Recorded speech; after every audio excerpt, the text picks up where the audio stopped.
Emotional अत्याचार क्यों कर रहे हैं जब्बार साहब? आपके के साथ अत्याचार कर रहे हैं। ठीक है, अब जवाब भी सुन लीजिए ना, आपने लगातार बोला 2.5 मिनट।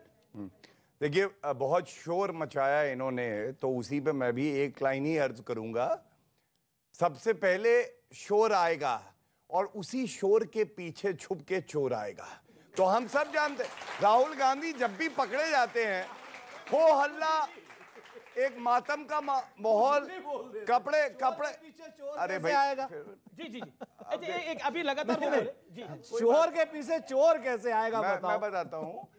ये जो बड़े लेवल की बातें हो जाती हैं, ये लोग जब रात में सोने जाते हैं तब हंसते हैं, कहते हैं अच्छा ये कहा था गौरव भाटिया ने। तो वही इनका हाल है, इनको बात समझ में नहीं आई। लेकिन मैं सिर्फ इतना कहना चाहता हूँ, मातम का माहौल है, छाती पीटी जा रही है, लोकतंत्र खतरे में। अरे कोई नहीं है, सिर्फ गांधी परिवार खतरे में है, भ्रष्टाचारी खतरे में है, और उन्हीं की कब्र खोदी जा रही है जो कुछ दिन पहले कह रहे थे देश के चुने हुए प्रधानमंत्री की कब्र खोदेंगे। लेकिन देखिए, आपने एक नारा लगाया, मोदी तेरी कब्र खोदेगी। क्या आपको लगता है, मोदी ने बोला, लोग कह रहे हैं मोदी तेरा कमल खिलेगा, और आप कह रहे हैं कब्र खोदेगी। नॉर्थ ईस्ट में चुनाव हुए 3 राज्यों के अंदर, बार बार ये कहा जा रहा है राहुल गांधी से डरते हैं। 3 राज्यों में नॉर्थ ईस्ट में चुनाव हुए, बीजेपी जीत के आई। उससे पहले चुनाव हुए, बीजेपी जीत के आई। एक हिमाचल छोड़ दे तो कोई बड़ी जीत आपके नाम नहीं है पिछले 1.25 साल के अंदर। क्या आपको लगता नहीं है कि कांग्रेस पार्टी को रियलाइज करने की जरूरत है कि दौर बदल गया है, चीजें बदल गई हैं, अब कांग्रेस पार्टी की भी उतनी बड़ी हैसियत नहीं है? दौर फिर से बदल रहा है अमीश भाई, दौर फिर से बदलेगा। और मेरी आपकी बहस कब्र खुदे पर हुई थी, आपने उस वक्त स्वयं माना था। लेकिन भाई आज आपकी भी मजबूरी है कि दोबारा से आप कब्र खुदने की बात कर रहे हो, जबकि हमने कहा था 2 बार नारे लग करके हमने रोका था उन नारों को लगे बाकायदा पूरी तरीके से। पीएम ने उसके बाद बोला, इसलिए मैंने बोला। अब पीएम तो बोलेंगे ही, पीएम तो हर कब्र पर, पीएम तो कब्र पर ही फूल खिलाते हैं ना। पीएम ने 14 में भी कब्र पर फूल खिलाया, 19 में भी फूल खिलाया। पीएम तो कब्र पे ही फूल खिलाते हैं, वो तो हमेशा शमशान कब्रिस्तान की बात करते हैं। उन्होंने आज तक इसके अलावा कौन सी बात की? फिर से मैं बात बताऊं आपसे, आपने दौर की बात कही, बिल्कुल सही कहा, दौर बदल रहा है। और यकीन मानिए दौर बताइए, एक सच बताइए, वायनाड से दूसरा कैंडिडेट ढूंढ लिया आप लोगों ने? कौन सा वायनाड से? क्योंकि अब कैंडिडेट तो देना पड़ेगा ना। देखिए, वो हमारी हाई प्रियंका जी लड़ सकती हैं? नहीं, अब ये आपका फिर आपसे सवाल पूछा तो मेरा काम है। किसी वक्त आपसे भी पूछे जाएंगे, चिंता मत सवाल करो। हाँ, साल भर की बात है, आपसे भी सवाल। मैंने कहा साल भर बाद आपसे भी सवाल पूछे जाएंगे। नहीं, बिल्कुल सवाल ठीक है ना। लेकिन और सारे सवाल पूछेंगे। आज की डेट में राहुल जी की, आज की डेट में राहुल जी की सदस्यता समाप्त हुई है जी। प्रियंका जी लड़ सकती है निश्चित तौर पर।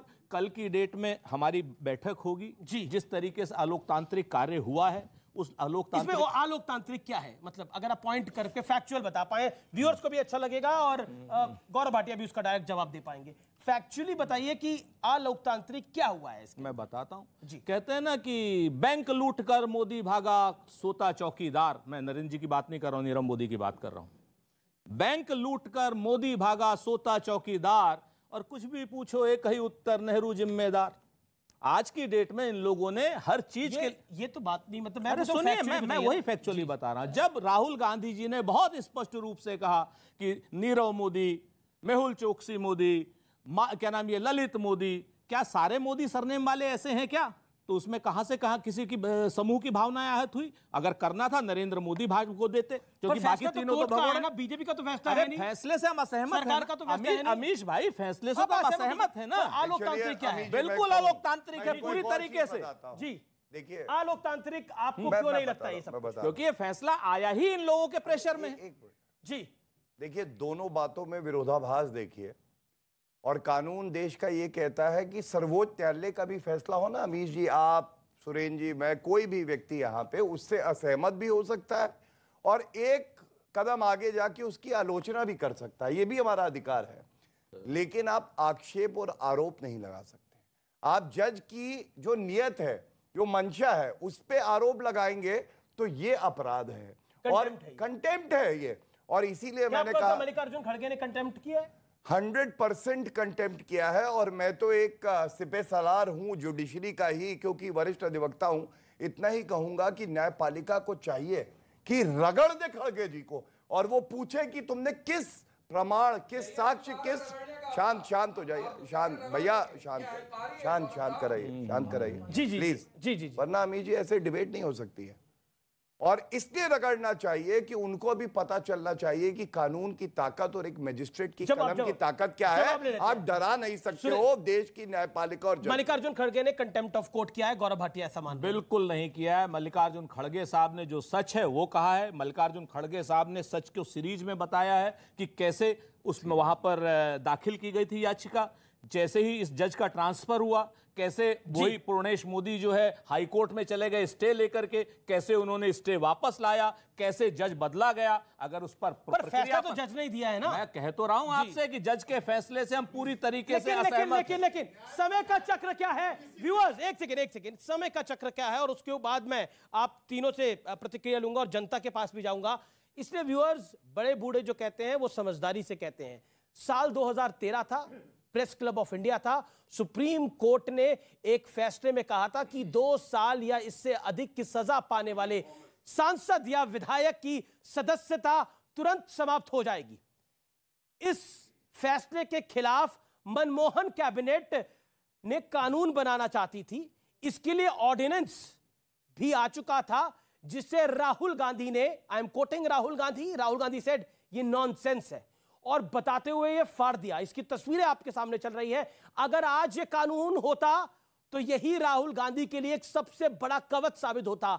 आपको 10 साल पहले का वो घटनाक्रम मैं दिखाने जा रहा हूं, जरूर देखिए इस घटनाक्रम को, क्योंकि प्रेस क्लब ऑफ इंडिया में जब राहुल गांधी ये पर्चा फाड़ रहे थे, ये ऑर्डिनेंस फाड़ रहे थे, शायद उन्हें नहीं पता था समय का कालचक्र ऐसा होगा कि जो ऑर्डिनेंस उनकी ढाल बन सकता था, उसी ऑर्डिनेंस के ना होने से उनकी मेंबर ऑफ पार्लियामेंट की सदस्यता चली जाएगी।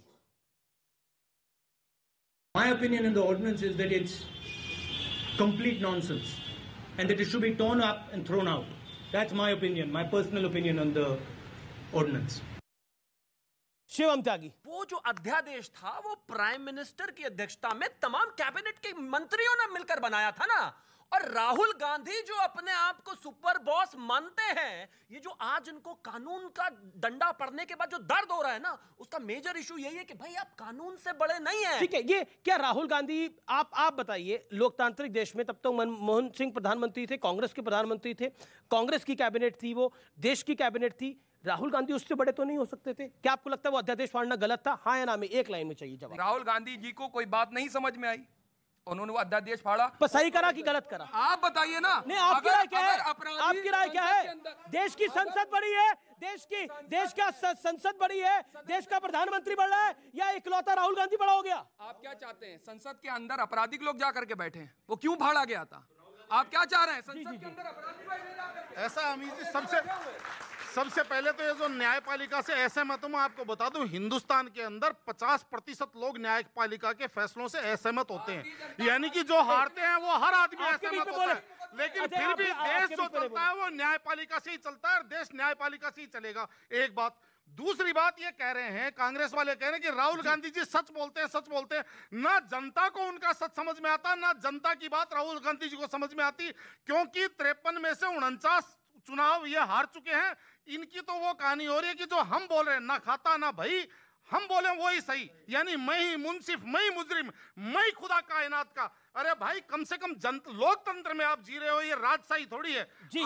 जनता से सवाल आएंगे, एक्सपर्ट्स से पॉइंटेड हो गए, बात हो गई। ओके, जनता के सवाल क्या है? सवाल कौन पूछा जाता है? हाथ खड़ा करें, अपना सवाल पूछे। देखिए, जब ये सवाल पूछा गया उनसे कि अध्यादेश फाड़ना सही था या गलत था? गलत था, क्योंकि प्राइम मिनिस्टर ने जो किया है कैबिनेट के थ्रू किया है। अरे सर, स्कूल में अगर स्कूल में टीचर भी कोई कागज रख देती है, उसको फाड़ना भी गलत होता है। प्राइम मिनिस्टर को जनता ने चुना है, उस टाइम उसको फाड़ना गलत है। आप उसको उस संसद में विरोध करते कि ये चीज गलत है, आप अपने पार्टी के खिलाफ विरोध करते, सामने में फाड़ना ये गलत है ना। प्राइम मिनिस्टर ने निकाला ना अध्यादेश, एक आदमी फाड़ देगा। सर एक सेकंड, आप में से कौन कौन लोग कॉलेज और स्कूल गए हैं? हाथ खड़ा करे। वो कॉलेज और स्कूल कौन कौन गया है? वो हाथ खड़ा करे। कॉलेज और स्कूल में गए हो आप लोग?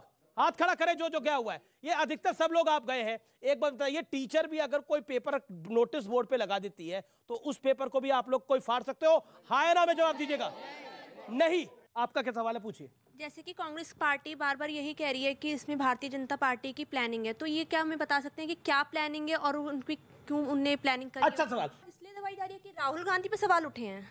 वो कह रहे हैं लोकतंत्र की, अब्दुल्ला आजम की भी सदस्यता गई थी, आजम खान की भी सदस्यता गई थी, एक और व्यक्ति की सदस्यता गई थी, तब लोकतंत्र का बेहाल नहीं हुआ। तब कांग्रेस के नेता कह रहे थे कि जो जैसा करेगा, जैसी करनी वैसी भरनी। आपको जिम्मेवारी से कहता हूं, अब्दुल्ला आजम की सदस्यता 353 में गई है, और 353 में अगर सदस्यता जाने लगे तो योगी आदित्यनाथ जी सहित 350 एमएलए की सदस्यता विधानसभा उत्तर प्रदेश से चली जाएगी। बिल्कुल गलत हुआ था, आप बात समझिए इस चीज को, जिम्मेवारी से कह रहा हूं, पार्टी की तरफ से कह कांग्रेस रहा इकाई हूं। ने एक क्यों बात, कहा था ठीक हुआ दूसरी है? बात, अब बीच में मत बोलिए गौरव जी, अब तो अभी आप आप बड़े 18 परेशान बार हो रहे बोले, थे बीच में बोलने अब से। आपको एक सुई है ना? चुभाई तो अब आप गुब्बारा सुनिए, फट गया।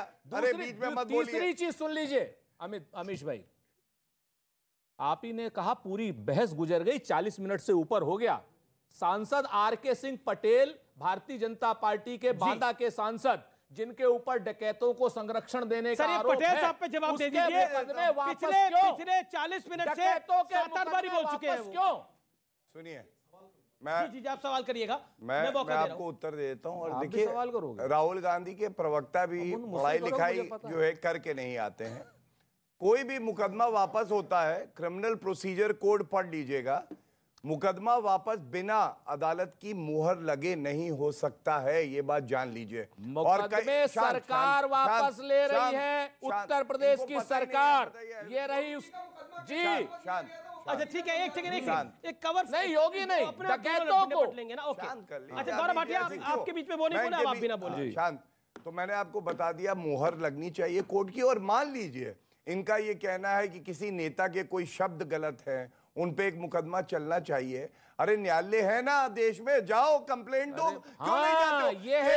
केवल अभी का मत बोलिए, केवल ये इनका लार्जर प्लान। बिटिया समझ गई, एयर कंडीशनड हर चीज बंगले में बैठेंगे, क्योंकि अदालत में इनके अपने लोगों की एक टीम बैठी है, डराने के लिए बैठी है। अदालत में बीजेपी की टीम बैठी है, सरकार की टीम नहीं बैठी, सरकार के वकील नहीं बैठे भैया, सरकार के वकील बैठे हैं। नहीं, आप कह रहे हैं अदालत। देखिए अदालत के तो ऊपर है, वही राहुल जी पे बेल भी दे रही है। मैं फिर से कहता हूं कि आज को बेल भी तो इसी अदालत ने दी। डकैतों के संरक्षण का मुकदमा सरकार वापस ले रही है, अदालत नहीं ले रही। मैं बिल्कुल मौका दे रहा हूं। अमीर जी, मैं अपनी बात पूरी कर 10 सेकंड। हाँ, सीधा दूंगा, सीधा जवाब जानना चाहता हूं। जी। जिस अध्यादेश को प्रधानमंत्री सहित सरकार का पूरा कैबिनेट पास करता है, उस अध्यादेश को राहुल गांधी फाड़ते हैं। या तो यहाँ पे सरकार गलत थी या यहाँ पे अध्यादेश फाड़ना गलत था। आप बताइए कौन सी दोनों में से चॉइस, एक लाइन में जवाब, क्या गलत था? एक लाइन का जवाब था। राहुल गांधी का भी आपने भाषण चलवाया था, उन्होंने कहा था इन माय पर्सनल ओपिनियन ऐसा नहीं होना चाहिए। सरकार गलत थी, मनमोहन सिंह गलत।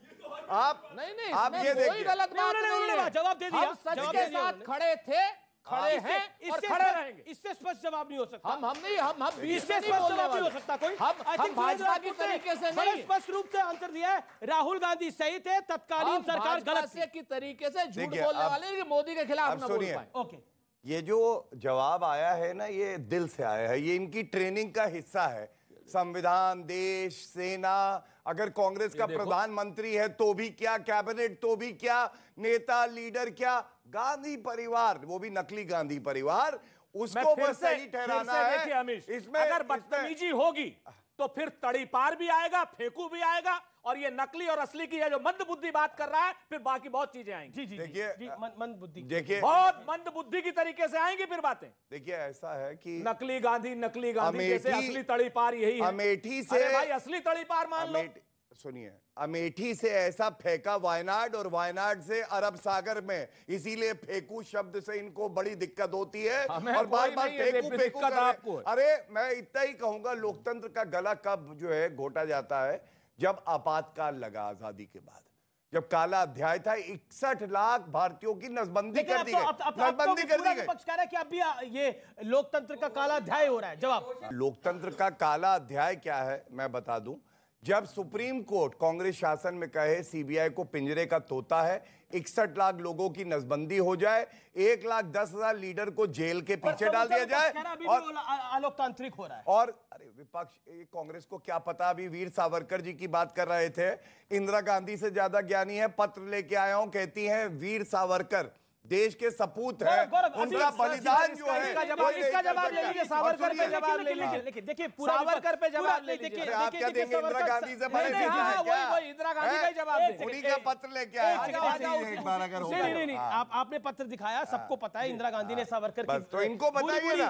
प्रशंसा करी थी और सावरकर वीर थे, वीर है और हमेशा वीर रहेंगे। काला पानी की सजा ऐसी किसी को नहीं हो जाती। लेकिन विशेष सावरकर नहीं है,